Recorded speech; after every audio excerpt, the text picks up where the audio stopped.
Hi there, everybody. Welcome to this edition of Out of Bounds. I'm Sean Luck with Mary Evers, and today we are joined by a special guest, Adam Kaufman. You can watch him on DraftKings on social media. You can listen to him on CLNS Media, Celtics Beat podcast. You can listen to him on WBZ News Radio. Did I forget anything? I think I went down the entire resume. I try to keep busy. Thank you very much for joining us and taking a few minutes out of your busy time here. Pleasure's mine. Thanks for having me. So I want to start off with kind of a career question for you. I went down the resume. You are a former host on 98.5 The Sports Hub's Celtics at 7 show.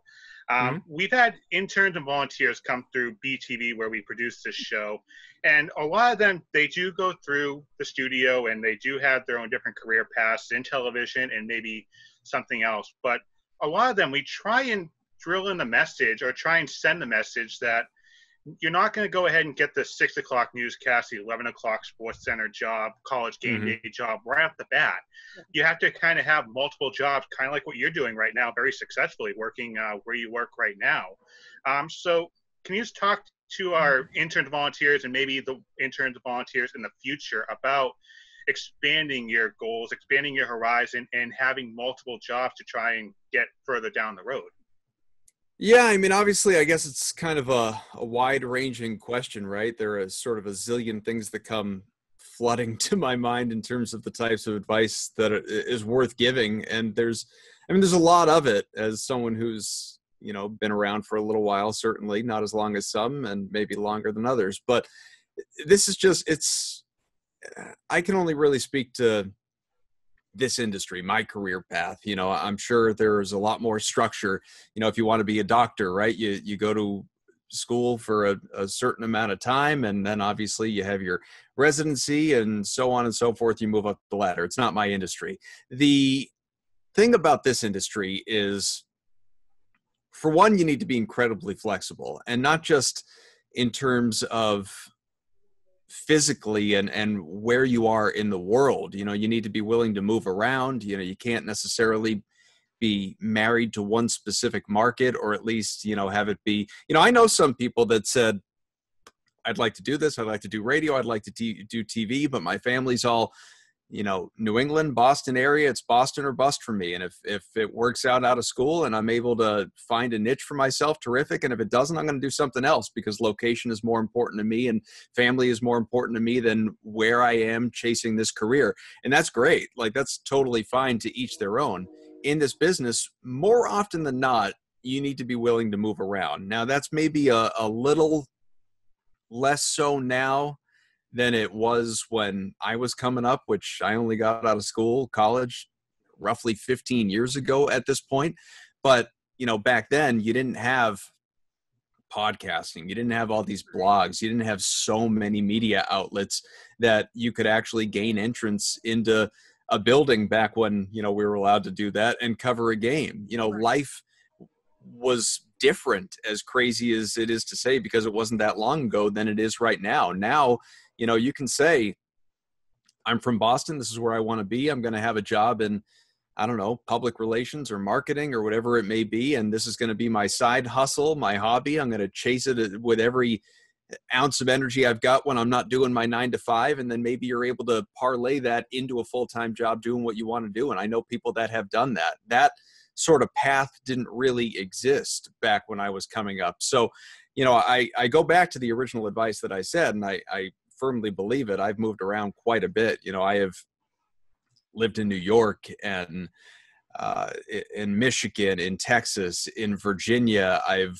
worked in Rhode Island, in Maine, in New Jersey, and Connecticut. I've been all over the place, and so I've certainly, I'm familiar with going to some random place that you don't know anybody and just saying, I'm moving here for the job, and hopefully it works out well, and taking that leap of faith. But remember, and this kind of goes back to what I was starting with, you got to be willing to take a leap of faith, so to speak, and be flexible within yourself as well. It's not just physically and where you are, it's what you do. I'm doing something and I love what I'm doing, but I'm doing something that I wasn't planning to do if you had asked me this question 20 years ago when I was getting ready to go off to college. Back then it was, I want to be Sean McDonough. I want to be the the TV play-by-play voice of the Red Sox. Well, my first job out of college was with the Auburn Doubledays in, the New York Penn League in Auburn, New York. And it was radio. It was obviously very much minor league, short season, single A. And I did one season of baseball play-by-play and loved every second of it as an experience, but definitely felt I don't want to spend my life doing this. Baseball is a grind, and there are a lot of people that cover the sport that know that. And so be prepared to learn a lot of things about yourself as your career grows. And that's all a very long-winded way of saying no two careers are created equally. No paths are the same or even necessarily similar. This industry especially, you need to be sort of ready to expect the unexpected and know that you can, I've done a lot of TV. I've been a columnist. I've hosted radio shows. And a lot of those different things prepared me for what I'm doing right now, but they're not specifically what I'm doing right now. Right. So be, amenable, obviously. There's one of the things that we always talk to our interns and our volunteers about is learning as much as you can, because a lot of people come in and their career goal is to be on camera doing news or sports radio or sports talk shows or what have you. So they don't seem as focused on learning how to use a camera, learning how to edit and other stuff like that. But we try to tell these kids that there are going to be places that you're going to you can be on camera, but you also might have to write your own stuff. You might have to edit your own stuff, and you might have to shoot your own stuff depending on availability of crew members and stuff. So would you say that learning every aspect of the industry is a good way to start your career? Learn every aspect of everything to the extent that you can. I mean, I don't say this to be, to put anyone off, because I think this is true of any business and just of yourself, but like have a backup plan, right? Have multiple goals. One of my good friends who's an ESPN broadcaster, Jason Benetti, he's incredibly successful. Sports fans are probably familiar with him. He went to law school at the same time that he was broadcasting. Wow. and coming up in the industry. So, hey, if he didn't climb above minor league sports and make a living doing it to such a successful way that he has at this point as the voice of the White Sox and doing so much national work, he was all prepared to go be a lawyer, so there's no wrong way to approach it. But, zeroing in obviously on your question, and what you're talking about is obviously one-man banding, which is, we did that back when I was in college. A lot of people, have to do that coming out of school in smaller markets, especially, it's if you work in Boston and you do TV in Boston, and I have, you got an editor, you've got a camera person, you've got a producer, you've got, you name it, you have it, because the staffs can be that big. Right. But if you are working in Amarillo, Texas, where I've, also worked, not doing TV there, but I also worked there, and it's a, much smaller market, you probably will just be, like you're saying, you're not going out in a production truck. It's here's a camera, here's a tripod, go out, bring your tape back after you've shot everything, including your stand-up, edit it, turn it into a package that's 45 seconds or a minute long, however long they allow it today. It's getting shorter by the year. It used to be $1.45 you could do a package. Now it's like 40 seconds, and turn it into something and make it compelling. And you're not going to get a high five or a pat on the back. You're going out and you're doing your job. That is what is expected of you. You need to have that knowledge. It's very important. And it sounds daunting, it sounds cumbersome, but with practice through anything, you get better. And the funny thing here, what I would relate, probably any business, but definitely this industry, to professional athletics, not that I know anything about being an athlete, but to being like you hear athletes talk about this all the time. The higher level you get to, the easier it gets. Right. Not because the game or the job itself is easier necessarily, and the competition is certainly fiercer at every level, but it gets easier in the sense that you also have more talented people around you that make your life easier. And so that's kind of the biggest thing. Like, it's a lot, if we're looking at the Bruins yesterday, it's a lot easier for Patrice Bergeron to go out and play on a line with Brad Marchand and David Pastrnak than it would be for him to go out on a line with, two random guys you've never heard of in Double-A hockey. Guess what? He's not going to be as good. Not because he's not as good, but because the whole entity, the whole unit is not as good. And that's all, we're all just cogs in a wheel, part of the chain. And there's just one thing I want to follow up on with that. Constructive criticism. I hear a lot of times, there was one interview on WEI I heard with Sean McDonough, people sending him tapes to try and get constructive criticism. Nowadays, just as a society, I feel like anytime we have constructive criticism, somehow, some way that gets spiraled into, hey, you're trying to hurt what I'm doing and you're trying to set me back. How important is taking constructive criticism, especially in the field of sports media? Short of working on your craft and busting your ass and honing your skills, taking constructive criticism is the next most important thing. Maybe it's more important depending on who you ask. I will still say, because I'm in my late 30s. It's not like I certainly hope I'm not nearing the end of my working life, short of hitting the lottery tomorrow or something like that. And I probably would still continue working just because I love it. Yeah. But I still often, maybe too often, maybe annoyingly so, will say to bosses at wherever I'm working, hey, any constructive criticism, any feedback that you have for me? And I hope they know by now, and I say it all the time as well, I'm not looking for a pat on the back. I'm not looking for, hey, that game you called yesterday, that was really good. That sportscast, that was awesome. That show you hosted, I'll go to my parents if I want that feedback. What I'm looking for are concrete, specific ways that I can get better. We are always trying to learn. My grandmother, would always talk to me about the importance of being a lifelong learner. And she would mean that in the sense of, 80 years old, she'll like go and take a night class just because there's something that she wants to know more about. I think that we should all, and I'm not to that level. School was, school was great. I don't need to go back though. Yeah. But we can never stop learning. We can never stop getting better. I will say this to my kids constantly. Like my 8-year-old will go outside and play baseball and he'll say, can you give me some tips to make me a better hitter? Can you make me like the best hitter in the world? And I'll say, it doesn't work that way. Yeah. I'll give you tips, to the best I can. And, here's where you hold the bat. Here's what your stance should be. Put your feet, so-and-so inches apart, put your elbow up, put your head down, your shoulder, put your knuckles together when you're holding the bat, flat level swing, whatever it is. I will give advice, but I can't make you better. You need to practice. You need to practice a lot. You will never be perfect. Like if you think LeBron James is the best basketball player in the world, well, guess what? He still works at it. Right. There's no just waking up in the morning and saying, I'm good. I'm done. Constructive criticism is immensely important. It really is as important as anything. We all need help to become the best person we can possibly be. And we mentioned that you do work with DraftKings, and we're just starting to get back into sports actually taking place, live sports games. So over at DraftKings, what has it been like throughout this pandemic? I know that there's been simulated Madden football games. Mm-hmm. We have the fantasy football drafts coming up across the entire country and the world. So how has this pandemic affected maybe the fantasy sports world more than anything else?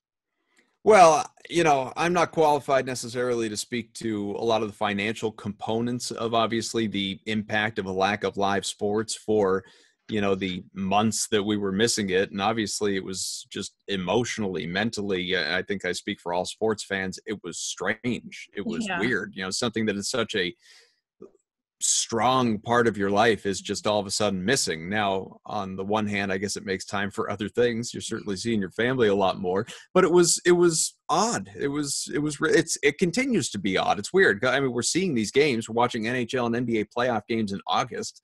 Nobody's going to games. We're wondering, obviously, if we'll even have the ability to go to stadiums at this time next year. So like this pandemic, the coronavirus, this problem is not solved, but obviously it's great that live sports have returned, and hopefully the NFL will start up, in a few weeks when it's supposed to as well. And training camps are going on. There's just so much uncertainty. We've seen the outbreaks across baseball for the Marlins, Cardinals, other teams, players testing positive. But, as far as DK, the real forward-thinking approach to it was, from a business model standpoint, okay, well, we can't have fantasy contests pertaining to all these sports we're used to having this time of year, but we can come up with other ways to still engage our customers and have people playing DFS. And that is, esports has taken on a huge following. Not that it didn't already have one, but that much bigger. I mean, the amount of people that were playing League of Legends or Rocket League or whatever it may be, people playing contests related to reality TV shows, 90 Day Fiance or Survivor, or, contests that were related to elections and politics. They're really a fascinating way to get creative and to approach the entire situation. You alluded obviously to the Madden simulations that we've been doing. So back on March 28th, only a couple weeks after the sports stoppage on a national and somewhat international basis, we started doing these, what is now referred to as the Dream Stream. And it's 6 Madden simulations. It's Madden 20. The new game is due out in a couple weeks, actually, later this month. But the Madden 20 on PlayStation, just setting up computer-on-computer simulations, so obviously no users playing them, but putting DFS contests together and having literally tens of thousands of people playing these contests for just random, again, computer-generated simulations that I and others, a commentating team with a production crew and game ops crew doing the live scoring, manual scoring. We'd just be, talking about football and fantasy and going off topic and talking movies and pop culture and whatever's going on in the world, how we're surviving. It basically would turn into one big video podcast, with football as the backdrop, like a bunch of people just hanging out together at a sports bar and watching TV. And so anyway, since March 28th, we have done more often than not 6 of these per day, about 12 hours of programming every day, holidays, weekends, with literally only 2 days off right around July 4th. And that is it. We have done about 760 simulations, I think, to this point, which, and obviously, again, there's a lot of people involved, but we've been very fortunate to cultivate this very loyal, passionate audience that, whether people are now, before it was free rolls, there was you could win DK dollars, but it didn't cost you anything to play. Now you can play free contests as well as paid contests and win actual money on these video game simulations. And it really is. It's a ton of fun, especially being able to welcome back live sports and talk about those while we're doing these. I mean, it's just amazing to hear. What was it, 1,200 hours, something like that? That's mind-boggling to hear. It's 12 hours per day, 7 days a week. It's crazy. All right, so let's talk a little bit about the actual NBA, the league that's taking place in person. When the NBA originally announced this whole bubble concept, I didn't think this would work. I thought players would try and get out of the bubble. I thought there'd be special services brought into the bubble, and I thought this whole thing was going to be a disaster. Turns out we've had, I believe, 3 or 4 weeks with 0 positive tests among players. Just overall, what are your thoughts on the bubble as a whole? And is it something that could be replicated next year? Mary and I talked about this a couple weeks ago. When you start talking about next season, odds are there won't be fans. There won't be probably many buildings open for these teams to play. So you have to start looking at a bubble concept, I'd imagine. Yeah, I mean, first off, Adam Silver for president, right? I mean, It's what the NBA has been doing is remarkable and obviously followed by the NHL. And, I don't think it's out of the question. I know this has been talked about a little bit recently, to think that we could see a Major League Baseball or National Football League postseason bubble, right. Those two sports. I think that's very realistic. Baseball sooner, obviously, but football come the winter, especially if the second wave of this thing is, balancing out with flu season as well, is anything like what people are projecting and expecting. It's, I think that is incredibly realistic that there be maybe sort of similar to the NHL, more so than what's happening in Orlando with the NBA, a multi-hub city format where AFC and NFC, considering how large football teams are, something like that. And then, one of those being if the cases cooperate in Florida, being Tampa, just because obviously that's where the Super Bowl is scheduled to be. But yeah, it's a very different time right now. And, I don't totally know, honestly, what I expected going into the bubble. I was really skeptical for sure. I don't want to say I outright didn't think, hey, they're not going to finish the season. But you brought this up. My concern was about the fact that it's not a pure bubble. You have Disney workers in Orlando coming in and out, because they've got their shifts. They don't live there. They're not in the bubble the way these sequestered NBA players and staffs are. And so that was my concern. Yeah, testing every day when they come in and out, but still, I wondered, how well people would be able to keep their distance. I wondered, about players. A lot of players, they're used to being out on the road in clubs or strip clubs, or just, having their fun, living the life of celebrity and all the money that they have. How are these guys going to remain celibate for that period of time? Like, that's, it's a valid, obviously, concern going into this thing. And, who knows, obviously, if they've lucked out and figured it out, or if they've adhered to all of everything that all the protocols, health and safety that they've had to follow. But to your point, there have been 0 positive tests since the NBA arrived in Orlando. There have been 0 positive tests since the NHL arrived in Toronto and Edmonton. It is working. It is continuing to work. I think it's only going to continue to work. I think it's terrific. I think it sucks that it's something that has to be done, right, but it does. And, hats off to Silver, to Gary Bettman in the NHL, for figuring out a way that all of this was going to work, because, no, there are no fans at games, and that's awful, but it is going to make these championships, provided we do get to that point, special in their own right in a different way. And I'm excited about it. I'm glad that it has worked. Zeroing in a little bit more on the Celtics now, as of last night, they went up 2-0 against the 76ers in the first round of their playoffs. Gordon Hayward got injured in the first game, grade 3 ankle sprain. Obviously, last night they played fairly well without him. Obviously, Jason Tatum and Jaylen Brown have been your key figures in these last 2 games anyways, with and without Gordon Hayward. How do you think down the road Gordon Hayward's absence will affect the Celtics? I think they're going to be fine against the Sixers. I think this series is over. I think Philadelphia, I don't know that it's going to be a sweep. Maybe it's 5. Maybe Joel Embiid erupts one game. But I think for the most part, Philly's quit. They're ready to go home and leave the bubble. And I think that's a part of it, too. I think that's why I've said, I put this on Twitter the other day. We were talking about it on Celtics Beat, my C's podcast that we released earlier today. The fact that, the Lakers, the Clippers, the Bucks, the favorites, I don't think they're going to win. I really don't. I think it's going to be a team that, I'm not going to say that we're not talking about, but a team that isn't the odds-on favorite the way those 3 teams are to win the championship, because it is such a special, unique situation this year.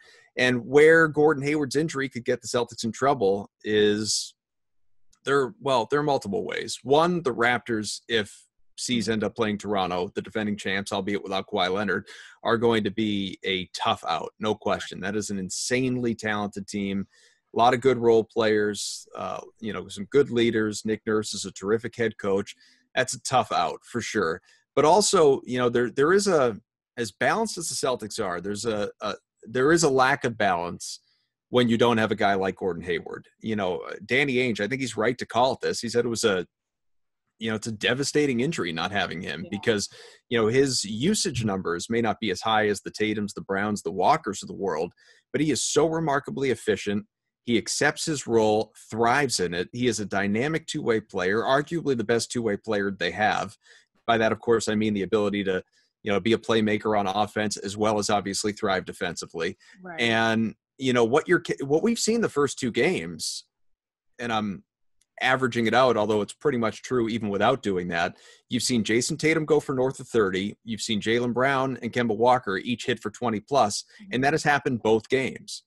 If 2 out of those 3 guys has a dud in a game, you don't have a Gordon Hayward to pick up the slack and give you 20 or 25 or 30. Now you're looking at the bench to give you points. And not to say Marcus Smart couldn't stand up. He obviously has on occasion, but he's not a guy that's going to consistently be a threat for 20 points in a game. And certainly, Grant Williams, Brad Wanamaker, Enes Kanter, Romeo Langford, Robert Williams, these guys are not routine threats for that as well. So you really consistently need two of your big three at this point to step up night in and night out. And that is one of the biggest areas that losing Gordon Hayward hurts you. I wonder about Gordon Hayward's future, quite frankly. I wonder if we'll see him again this postseason. Part of that obviously is going to depend upon how far the Celtics get without him.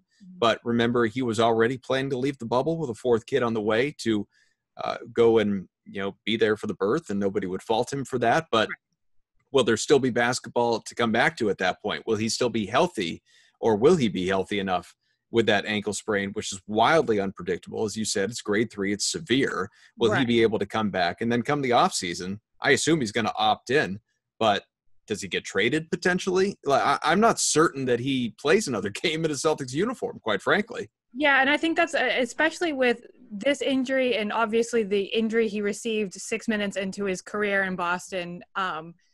He's been a little wishy-washy for the Celtics. It seemed hit and miss for a lot of the time that he's been here. So would you regard his free agent signing originally as still a good idea for the Celtics, or would you have made changes if you could go back in time and do so?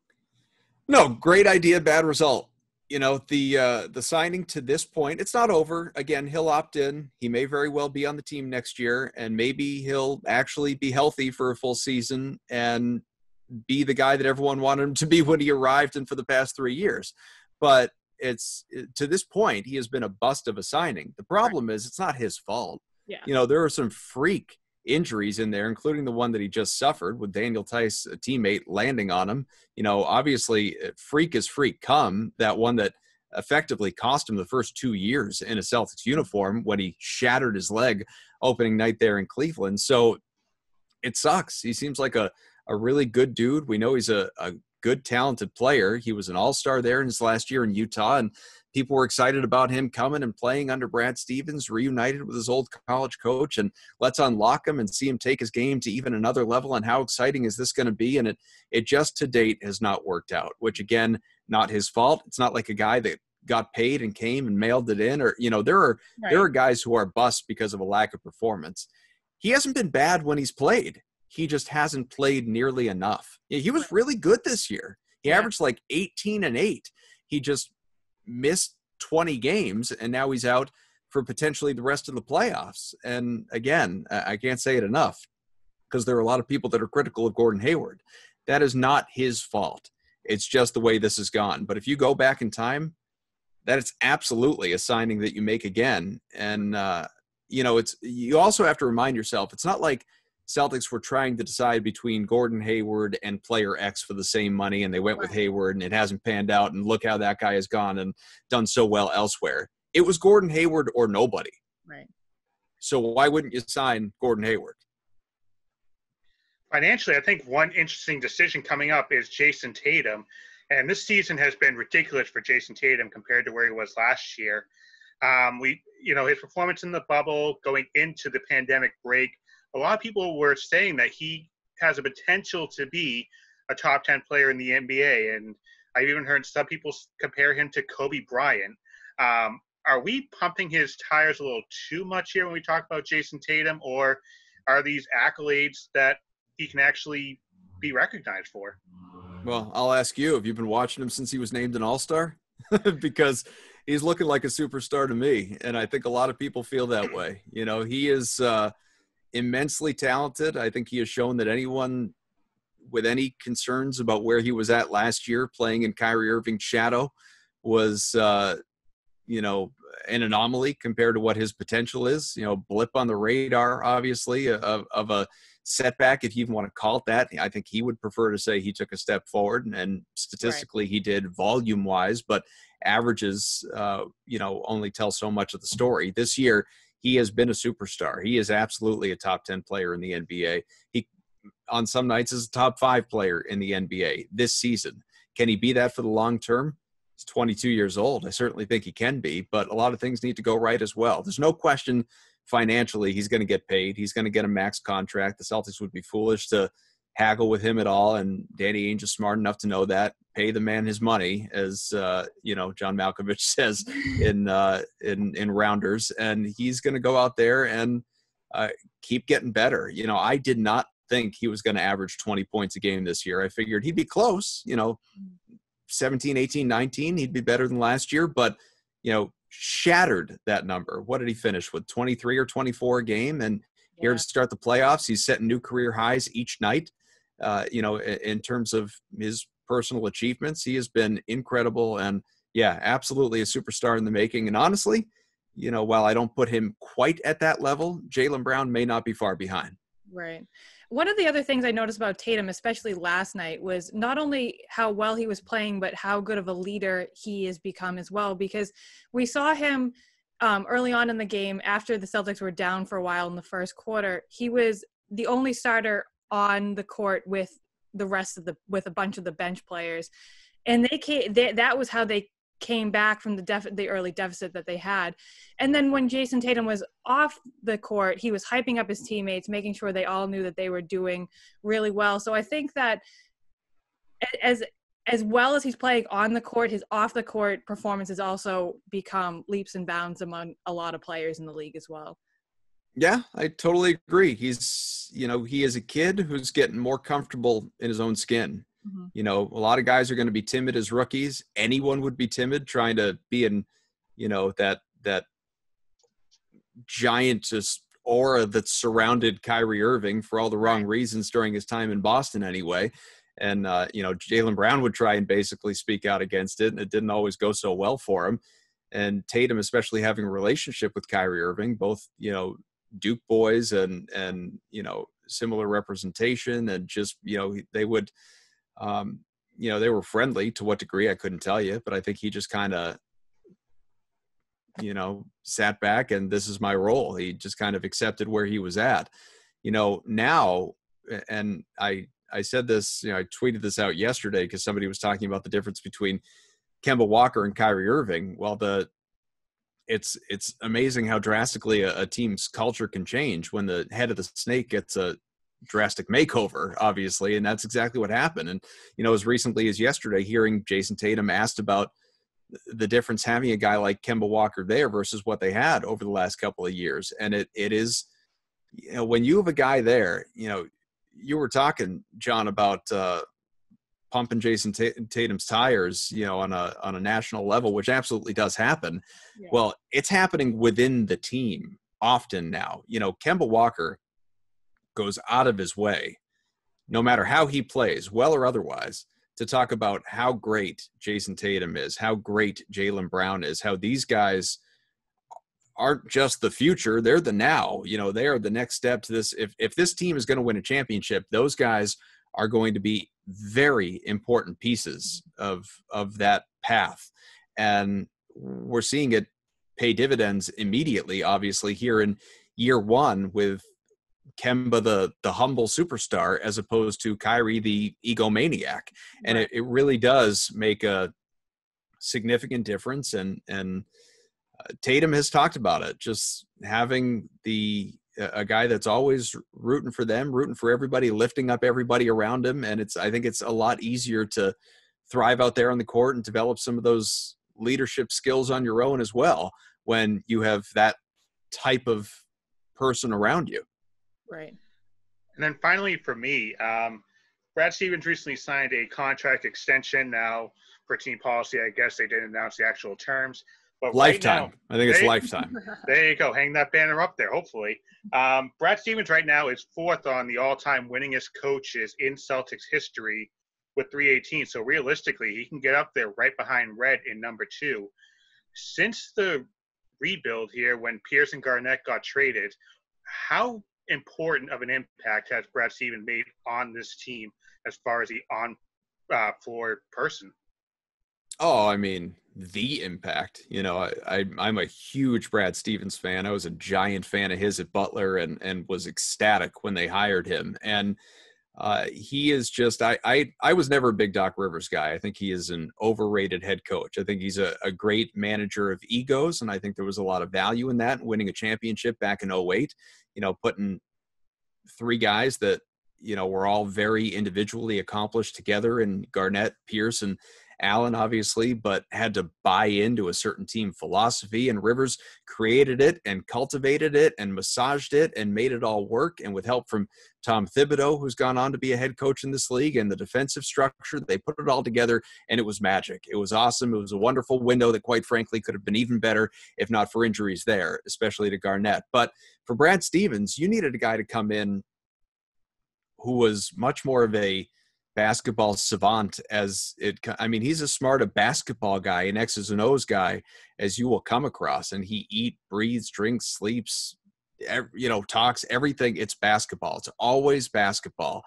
And it is apparent, he makes we talk about it with Bill Belichick, Patriots head coach, all the time, taking players beyond what it seems like they should be able to do. Isaiah Thomas comes to mind. Obviously, Crawford several years ago. Evan Turner as well went and cashed in Portland and hasn't been the same since.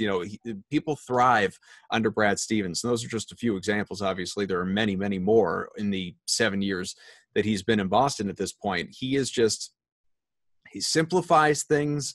It's, it's cliche. He says it all the time, but it's, hit singles. Don't worry about home runs. Be the best. Take your job, whatever it is, and be the best you possibly can be at it. One step at a time. Don't get ahead of yourself. He's a life coach.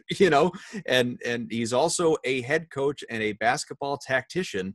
And you put all that together with guys that buy into it, as most, very few exceptions, have here during his time, and you're going to get good results because you're going to have a hardworking team that goes out and gives it its all. And with that, you're going to generally get good success on the floor. And I think that, he's incredibly well respected, obviously, across the NBA, not only by his peers, coaches, but by players themselves. You've had LeBron James talk up Brad Stevens, among many others, during his time when they've gone against each other in series back when LeBron was still in Cleveland. And I think that you mentioned Red Auerbach.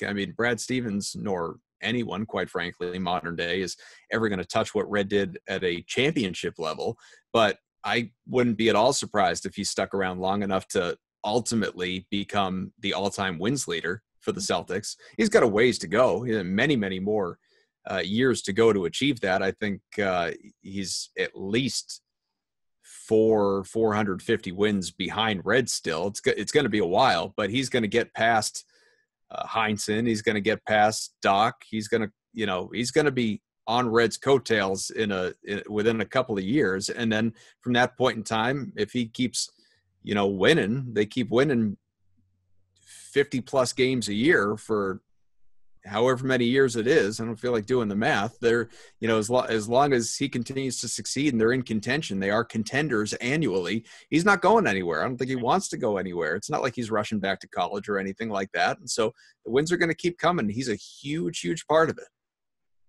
Okay, so last question, because I'd be remiss not to ask you, what is your ultimate goal for the Celtics in this playoffs? How far do you see them going?